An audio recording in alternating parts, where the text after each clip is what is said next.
저는 박선우입니다. 칠순이 훌쩍 넘은 나이, 제가 평생을 바늘과 실에 바치며 지켜온 한복 공방은 강제로 문을 닫아야만 했습니다. 제 손으로 곱게 수놓았던 한복들, 제 젊은 날의 예술혼이 담긴 작품들은 이제 낡은 천조각 신세가 되었죠. 외아들 승우와 며느리 지연의 집에 얹혀 살기 시작한 지 근 2년, 제 삶은 지옥과 다름없었습니다. 그들을 보며 저는 악마도 이런 악마는 없을 것이다라는 생각을 수도 없이 했습니다. 며느리 지연은 거침없었습니다. 대외적으로는 예의를 차리는 척했지만 집안에만 들어서면 돌변했습니다. 그녀는 제 눈을 똑바로 보며 비웃듯 말했습니다. 어머님, 이제 한복은 유물쯤으로 생각하세요. 누가 요즘 그걸 입어요? 낡은 천조각들, 바늘, 실뭉치들 다 쓰레기예요. 당장 치워야죠. 이 비좁은 집에 꽉 들어차서 숨 쉴 틈도 없어요. 그녀의 말은 한치의 망설임도 없었고 제 심장을 칼로 후벼 파는 듯 했습니다. 제가 만든 한복은 단순한 옷이 아니었습니다. 제 청춘과 고뇌 그리고 시대 정신까지 담긴 저만의 예술이자 삶이었는데 그것들이 이제 쓸모없는 쓰레기라는 소리를 듣는 현실이 지독하게 아팠습니다. 손녀 수아는 제게 단 하나의 희망이었습니다. 어릴 적부터 남다른 패션 감각과 디자인, 재능을 보인 수아를 위해 저는 공방을 팔아모은 돈 대부분을 투자했습니다. 수아의 해외 유학 꿈을 위해 제 모든 것을 바쳤죠. 수아는 명문 예고 패션 디자인과에 입학했고 졸업 후에는 해외 유명 디자인 스쿨로 유학을 계획하며 제 뒤를 잇는 훌륭한 디자이너가 되겠다고 다짐했습니다. 저는 수아만 성공한다면 제 삶에 무슨 미련이 있겠는가 하고 스스로를 다독였지만 한편으로는 불안한 그림자가 드리워졌습니다. 아들 승우는 이런 상황을 알면서도 아내의 꼭두각시에 불과했습니다. 그는 아내의 돈벌이에만 관심이 있을 뿐 어머니의 예술로는 안중에도 없었습니다. 어느 날 며느리 지연이 제 앞에서 노골적으로 말했습니다.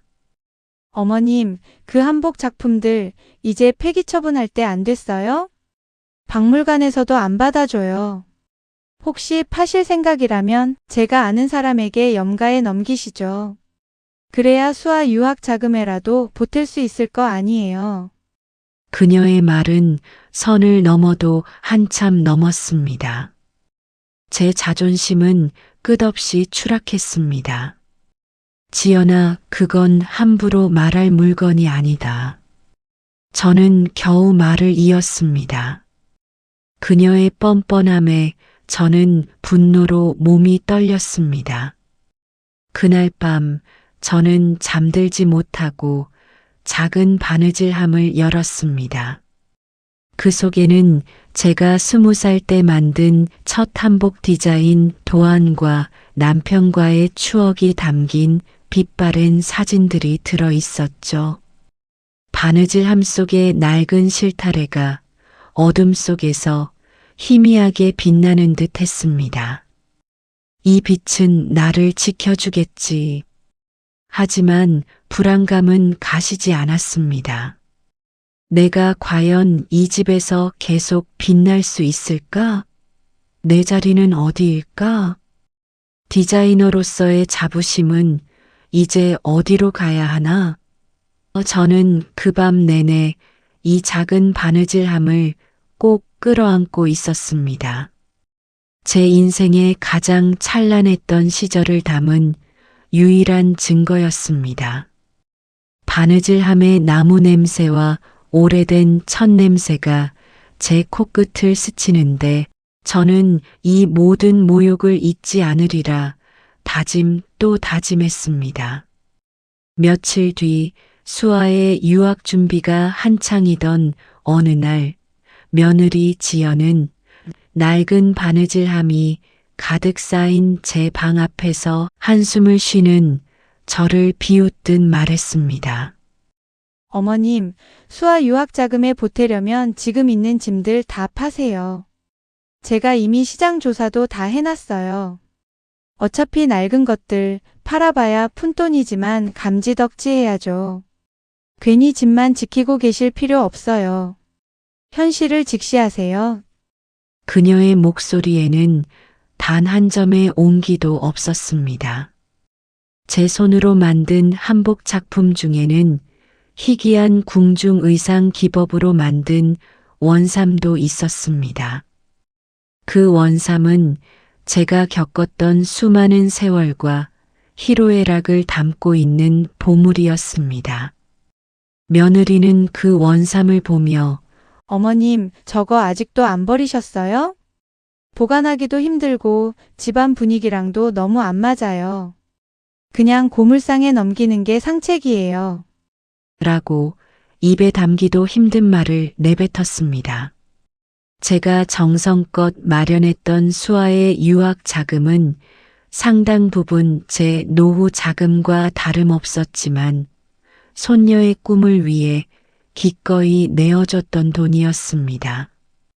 그런데도 며느리는 계속해서 돈이 부족하다는 핑계를 대며 제 마지막 유산인 한복 작품들마저 처분할 것을 종용했습니다. 며느리는 한 번은 이렇게도 말했습니다. 어머님, 옛날 의상이나 소품들에서 곰팡이 냄새가 나요. 퀴퀴하고 역겨워요. 손님들이 오면 창피해서 죽겠어요. 저는 속으로 칼을 갈았습니다. 내가 만든 한복에서 냄새가 난다는 말인가? 아니면 낡고 힘없는 나에게서 역겨운 냄새가 난다는 말인가? 하는 분노가 치밀었습니다. 하지만 겉으로는 아무렇지 않은 척 침묵했습니다. 아들 부부의 집에서 저는 이제 그저 냄새나는 고물 덩어리 그 이상도 이하도 아니었습니다. 제 존재가 잔인하게 짓밟히는 것을 느꼈습니다. 내 삶의 빛나는 조각들이 이렇게 쉽게 사라져도 되는 걸까? 아니, 절대 그럴 수는 없지. 두고 보자. 어느 날 아침 아들 승우가 제게 다가와서 말했습니다. 엄마, 지연이가 엄마 작품들이 집안 인테리어랑 너무 안 맞아서 손님들 오면 좀 그렇다고. 아무래도 거실에서는 좀 치워두는 게 좋겠대. 엄마 방에 두는 게 어때? 제 손때 묻은 작품들이 집안 인테리어를 망치는 골칫덩이 취급을 받는 것에 저는 치가 떨렸습니다. 그런 말을 아무렇지 않게 전달하는 아들에게도 극도의 실망감을 느꼈습니다. 내 아들도 결국 똑같았구나. 피는 물보다 진하다는 말은 거짓이었어. 저는 아들에게 차분하게 말했습니다. 승우야, 이 한복들은 그냥 물건이 아니란다. 엄마의 인고의 세월과 혼이 담긴 거란다. 내가 병원에 입원해서도 이 작품들 걱정에 잠 못 이뤘어. 이건 내 삶 자체가 녹아 있는 거나 다름없어. 내 살아온 증거라고 생각한다. 아들은 고개를 숙이며 아무 말도 못했지만 그날 오후 제 한복 작품들은 복도 끝 옥상 창고로 정리되어 있었습니다. 제 몸도 마음도 찢어지는 듯 아팠습니다. 제 작품들이 사라진 거실은 왠지 모르게 텅 비어 보였고 제 마음속 공간은 숫덩이처럼 타들어가는 듯 했습니다. 며칠 뒤 수아가 제 방에 찾아와 눈물을 글썽였습니다. 할머니, 엄마가 제 방의 디자인 도구들을 다 치웠어요. 이제 제 방도 할머니 방처럼 물건들로 가득 찰 거래요. 자기는 어차피 유학 갈 거니까 미리 정리하라고요. 저는 수아의 손을 잡고 조용히 눈물을 닦아주었습니다. 이 모든 비극의 시작은 그날 밤 며느리 지연은 거실에 앉아서 제게 싸늘하게 말했습니다. 어머님, 솔직히 저희도 살림이 빠듯해요. 수아 유학비며 저희 대출금이며 어머님이 지금껏 만드신 그 작품들 이제 저희 집 거실에 둘 곳도 없어요. 솔직히 말해서 그냥 고물덩어리예요. 저희 집 인테리어랑도 안 맞고요. 나중에 그게 짐 되면 어떻게 해요? 그녀의 말은 비수처럼 제 가슴을 꿰뚫었습니다. 저는 애써 웃으며 대답했습니다. 그래, 언제든 너희가 원하면 내가 나가줄게. 하지만 내 한복들은 내게 전부나 마찬가지다. 하지만 며느리는 제 말을 듣는 척도 하지 않고 말을 이었습니다. 어머님, 이제 어머님 방은 저희가 임시 창고로 쓸 거예요. 어머님 짐도 너무 많고요. 그 많은 작품 그냥 옥상 창고에 내다 버리지 않은 것만 해도 다행인 줄 아세요. 재활용센터에서 수겁이라도 받으시든가요.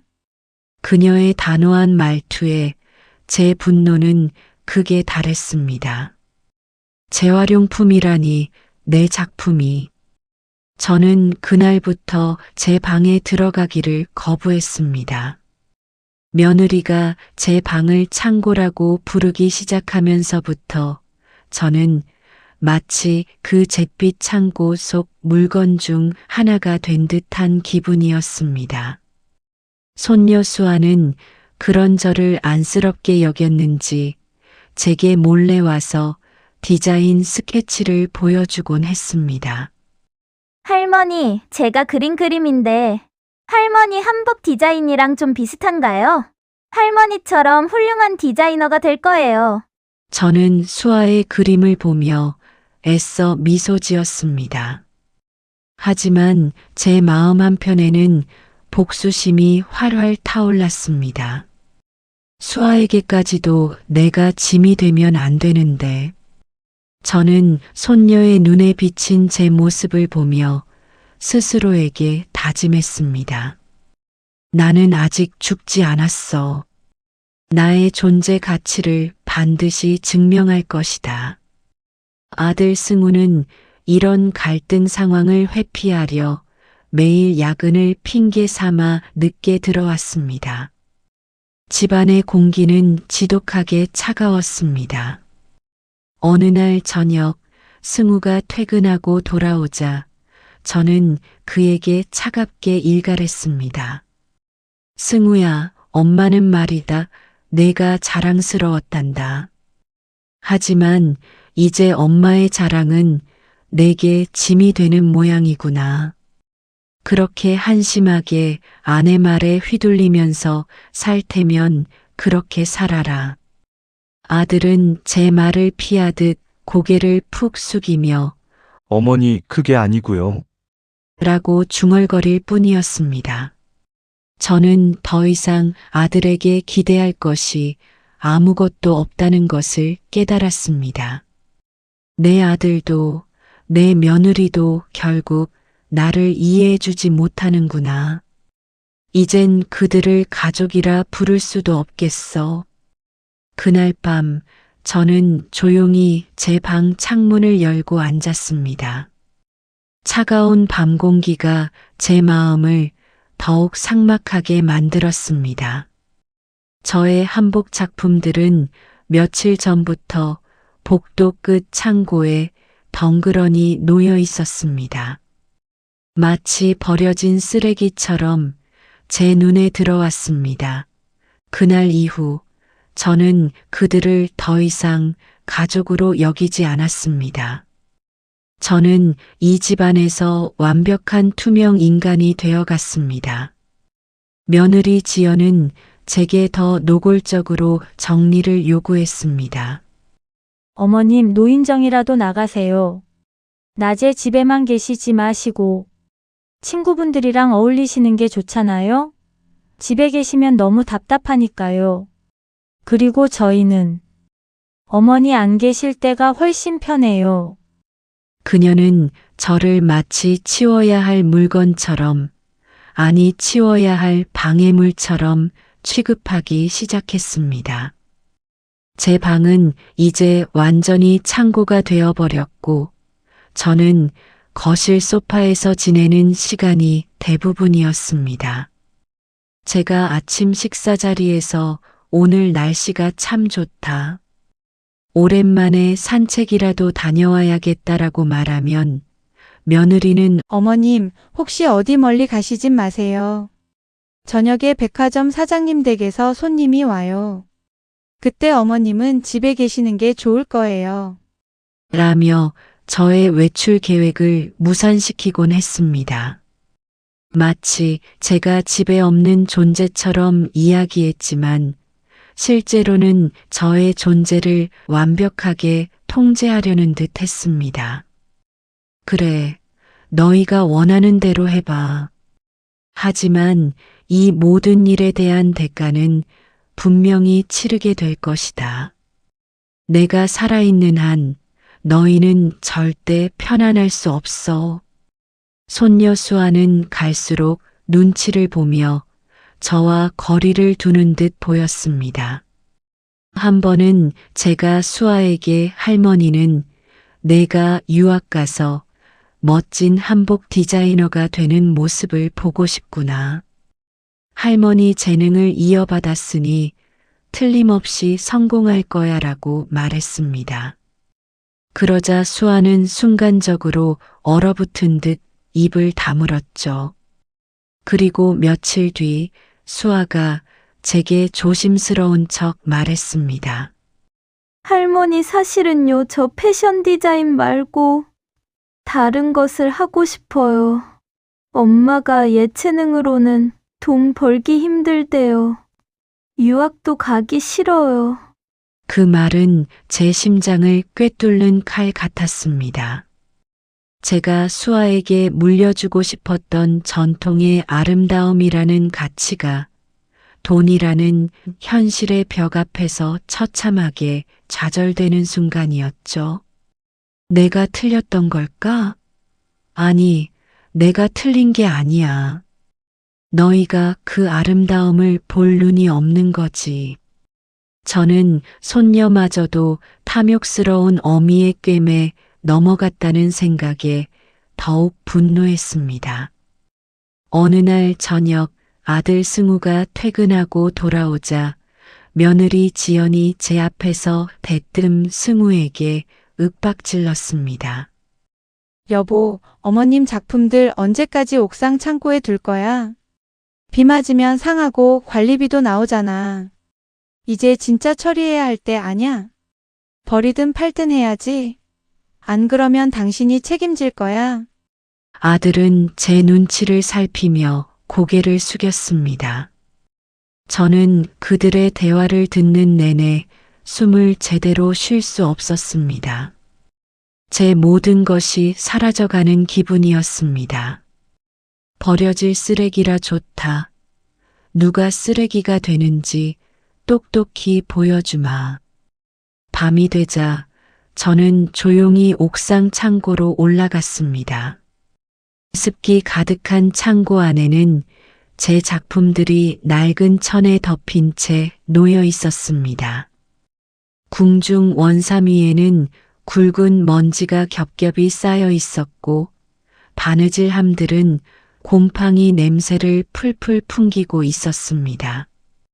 제 손으로 닦아내려 했지만 이미 너무 깊이 스며든 곰팡이를 지울 수 없었습니다.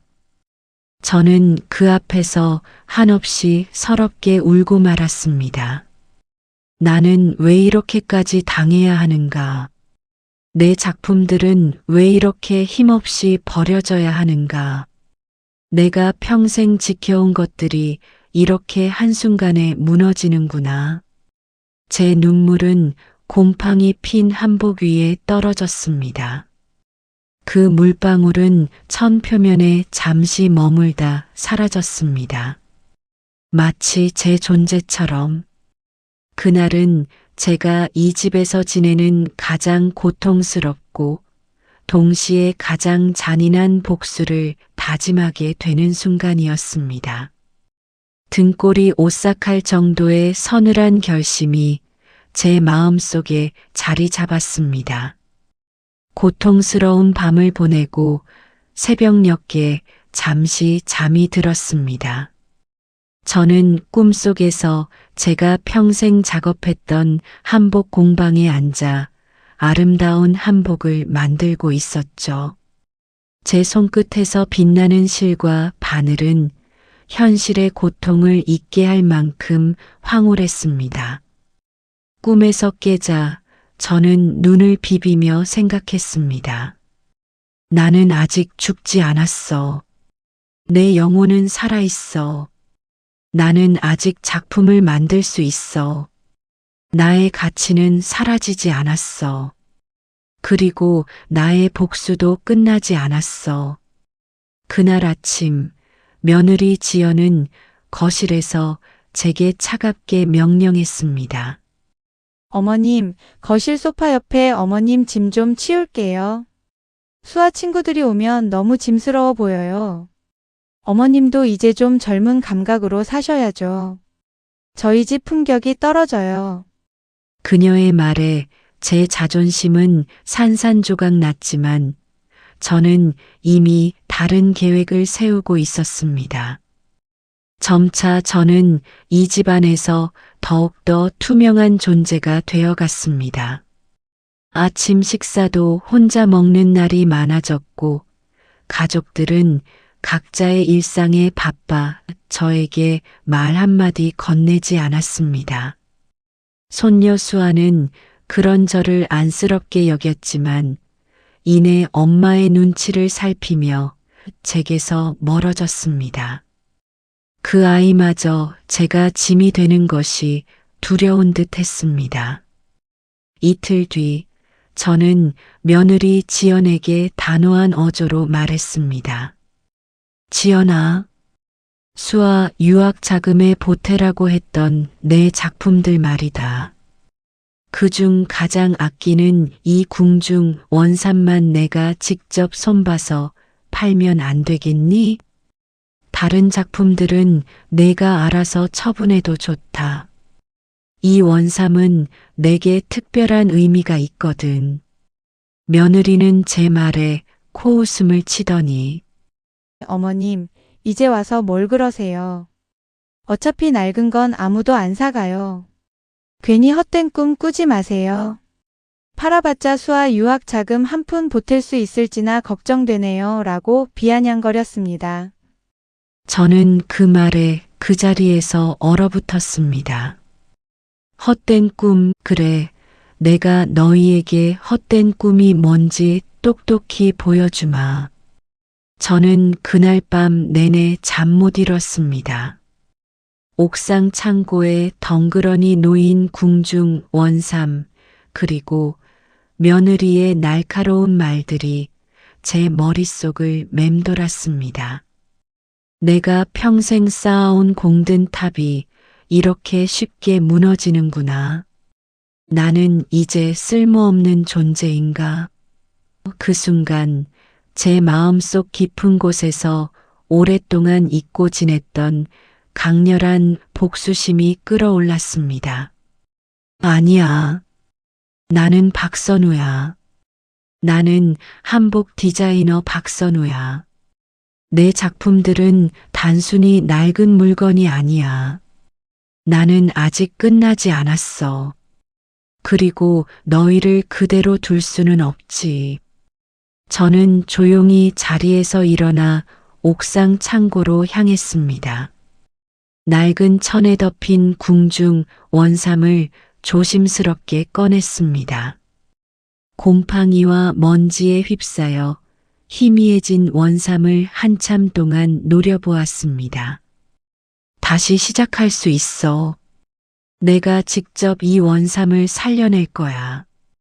그리고 내 가치를 증명할 거야. 나의 모든 것을 걸고 보여주마. 제 손끝은 떨리고 있었지만 제 마음 속에는 강렬한 의지가 솟아오르고 있었습니다. 밤늦도록 저는 원삼의 먼지를 닦아내고 곰팡이를 제거하기 시작했습니다. 제 몸은 힘들었지만 마음만은 그 어느 때보다 뜨거웠습니다. 이것이 나의 마지막 작품이 될 거야. 그리고 너희를 향한 나의 마지막 경고가 될 것이다. 저는 바늘과 실을 들고 낡은 원삼을 수선하기 시작했습니다. 실 한 올 한 올에 제 마음속 분노와 복수심을 담았습니다. 며칠 뒤 며느리 지연이 출근하고 아들 승우도 회사에 간 후 저는 손녀 수아를 조용히 불렀습니다. 수아야, 할머니가 만드는 이 작품 내가 도와줄 수 있겠니? 할머니 손이 예전 같지 않구나. 수아는 호기심 가득한 눈으로 곰팡이 핀 궁중 원삼을 바라보았습니다. 그녀의 눈빛은 마치 어릴 적 제가 전통 바느질을 가르쳐 줄 때처럼 반짝였습니다. 할머니, 이거 정말 멋져요. 제가 도와드릴게요. 할머니, 수아의 말 한마디에 저는 복수의 칼날을 더욱 날카롭게 갈았습니다. 손녀를 이용하여 그들을 무너뜨릴 완벽한 계획을 실행하기로 한 것입니다. 손녀와 저는 매일 밤 거실 한 구석에서 궁중 원삼을 수리하기 시작했습니다. 수아가 학교에서 돌아오면 우리는 조용히 불을 켜고 부드러운 천으로 원삼을 닦고 손상된 부분을 한 땀 한 땀 정성스레 바느질했습니다. 수아는 저의 어릴 적 재능을 그대로 물려받은 듯 섬세한 손길로 작은 부분들을 다루었습니다. 저는 수아에게 한복에 깃든 역사와 정신을 이야기해 주면서 지연과 승우의 탐욕스러운 언행들을 교묘하게 비판했습니다. 수아는 할머니의 이야기에 점점 빠져들었고 그들의 행동에 의문을 품기 시작했습니다. 아들 승우는 이런 우리의 모습을 보고도 아무 말 없이 지나쳤습니다. 며느리 지연은 거실에 놓인 원삼을 보고 콧웃음을 치며 말했습니다. 어머님, 그거 언제까지 그러고 계세요? 재활용 센터에서 수거해 가라고 할까요? 괜히 집안 분위기만 흐려요. 지연의 조롱과 비아냥은 제 복수심을 더욱 불태웠습니다. 저는 그녀의 말 한마디 한마디를 마음속에 새겨 넣었습니다. 한 달여간의 노력 끝에 곰팡이 핀 궁중원삼은 이전의 화려하고 영롱한 빛을 되찾았습니다. 저는 그 원삼을 거실 가장 잘 보이는 곳으로 옮겨 놓았습니다. 며느리 지연은 퇴근하고 돌아오자 원삼을 보고는 할 말을 잃은 듯 했습니다. 그녀의 눈에 비친 것은 더 이상 낡은 천 조각이 아니었을 겁니다. 번쩍이는 비단의 빛깔, 섬세한 자수, 그리고 압도적인 위엄이 느껴지는 궁중원삼의 자태는 그녀의 탐욕스러운 시선을 사로잡았습니다. 어머님, 이게 그녀의 목소리에는 탐욕이 가득했습니다. 저는 며느리에게 섬뜩한 미소를 지으며 말했습니다. 지연아, 이것이 내가 너에게 줄 수 있는 유일한 유산이란다. 돈으로 바꿀 수 없는 가치를 가진 것. 그리고 수아가 이 작품을 통해 자신의 재능을 찾고 자신의 길을 찾아갈 수 있도록 도와줄 거란다. 어쩌면 내 인생도 바뀔지도 몰라. 며느리는 여전히 아무 말 없이 원삼을 바라볼 뿐이었습니다.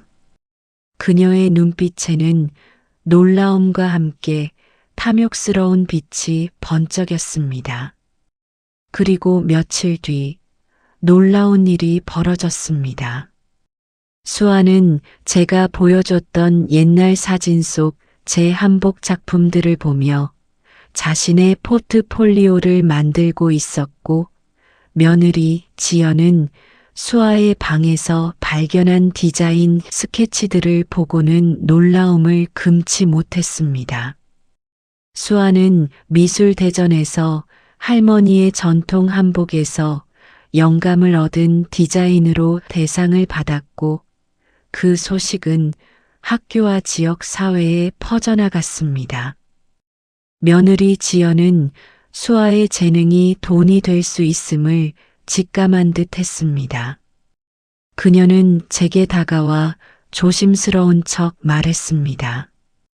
어머님 수아에게 그 한복 디자인 다시 가르쳐 주세요. 저는 며느리를 지그시 바라보며 속으로 비웃었습니다. 이제야 내 덫에 걸려들었구나.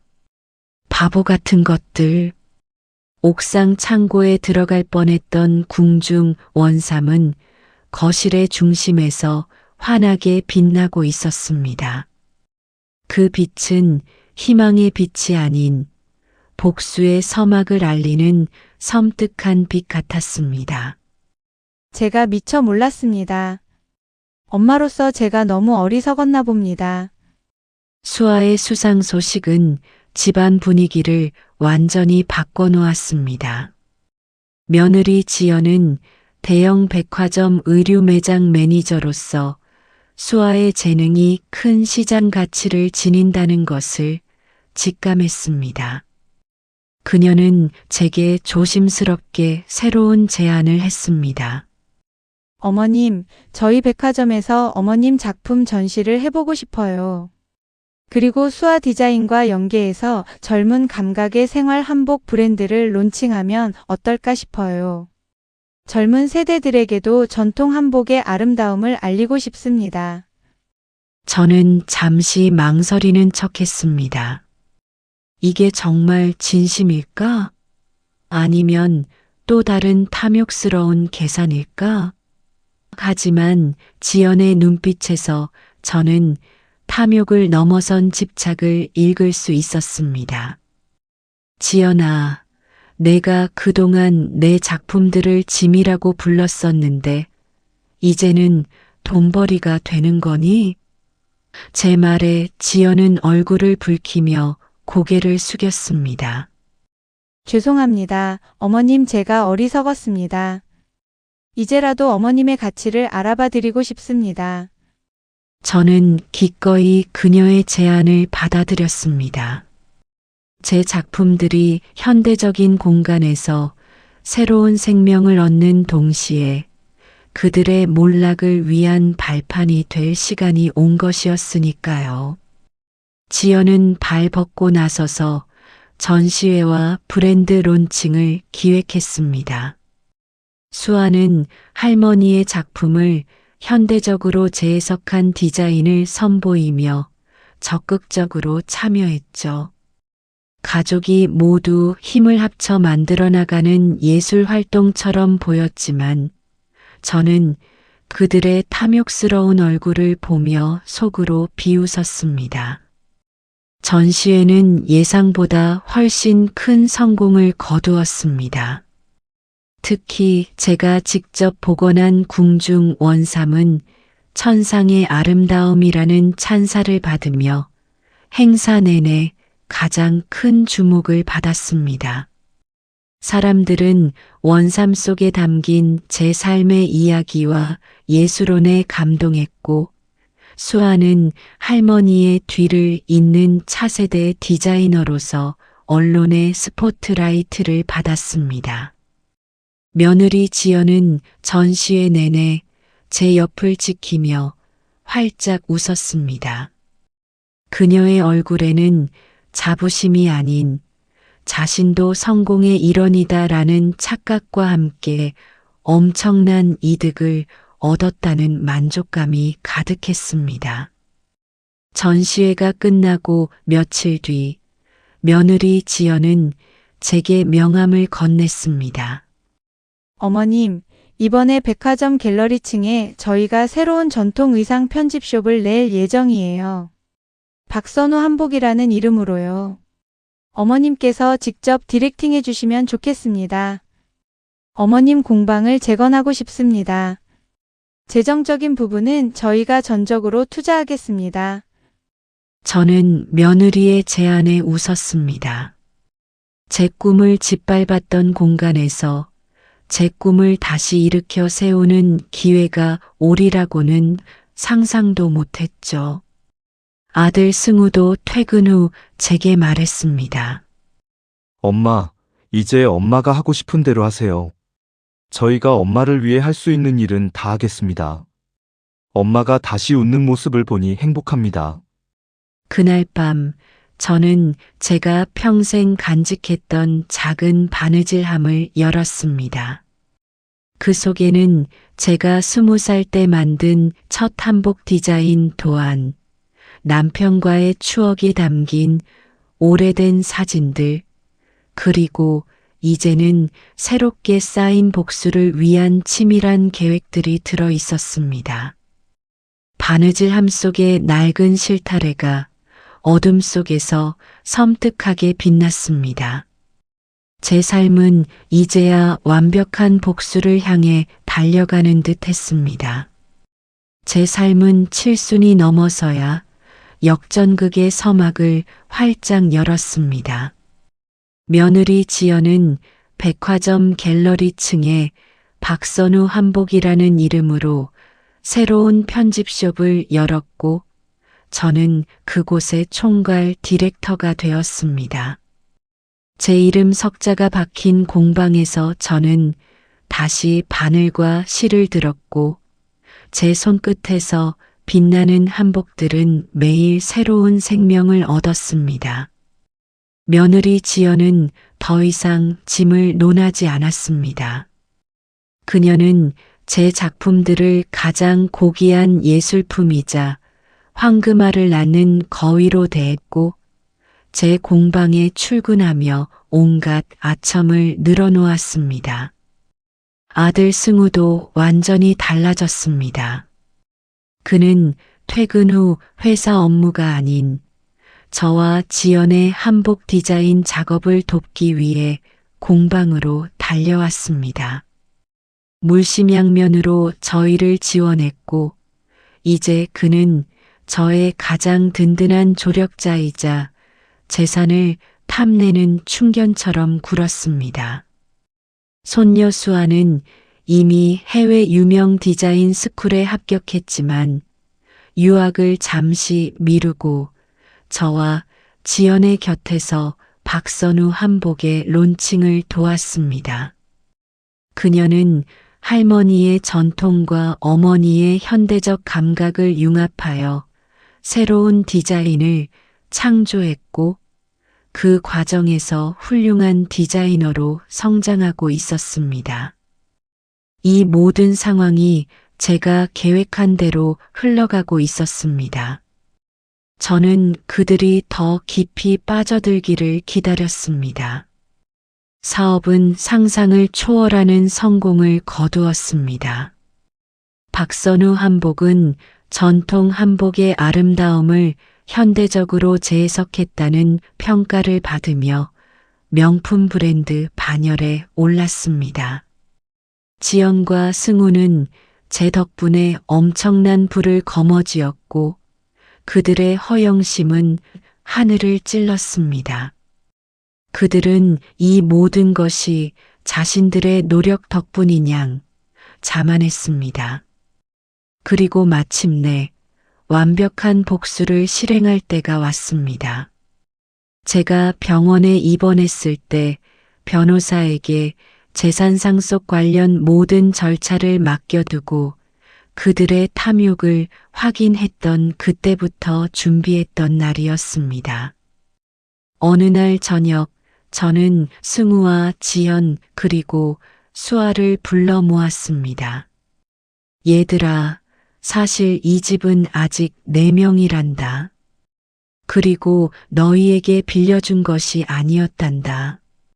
내가 너희를 믿고 맡긴 것뿐이었지. 제 말에 가족들은 일순간 당황한 표정을 지었습니다. 저는 말을 이어갔습니다. 수아의 유학 자금으로 쓴 돈은 너희가 생각하는 것보다 훨씬 적었다. 나는 그동안 너희가 내 작품들을 짐이라고 했을 때 속으로 결심했어. 이 사람들에게서 내 자리를, 내 인생의 가치를 지켜야겠구나 하고 말이야.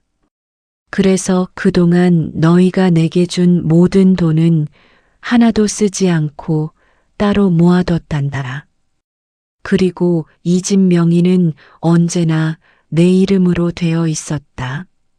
너희가 알지 못했지. 제가 가진 통장과 등기부 등본, 그리고 수십억 원이 예치된 차명 계좌 내역을 보여주자 아들 부부는 얼굴이 파랗게 질렸습니다. 지연은 눈물을 흘리며 제게 사과했습니다. 어머님 정말 죄송합니다. 제가 어리석었습니다. 어머님의 모든 것을 돈으로만 평가했습니다. 저는 냉정하게 지연의 손을 뿌리쳤습니다. 늦었다.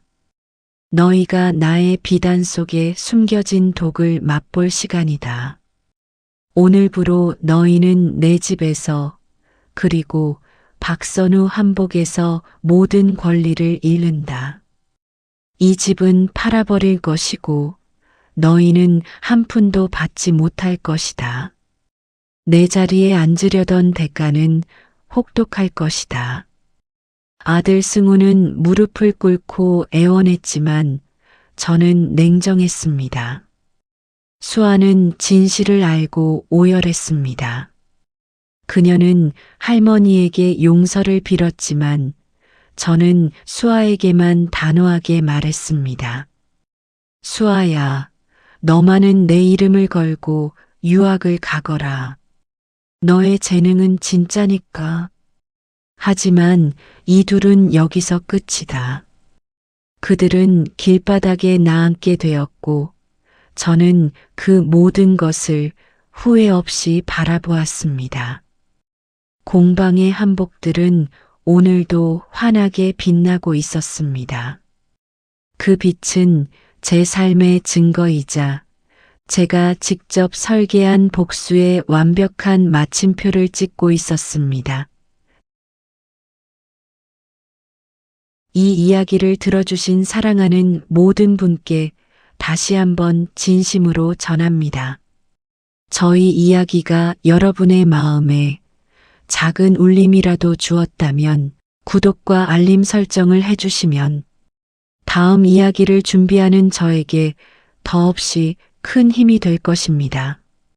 그리고 여러분의 소중한 댓글은 저와 여러분의 마음을 서로 이어주는 따뜻한 실과 같습니다.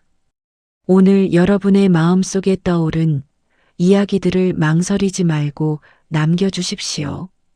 저는 비록 천천히 걸을지라도 이 삶의 길을 묵묵히 끝까지 걸어나가겠습니다. 여러분 모두의 삶에도 평화가 깃들기를 진심으로 바랍니다.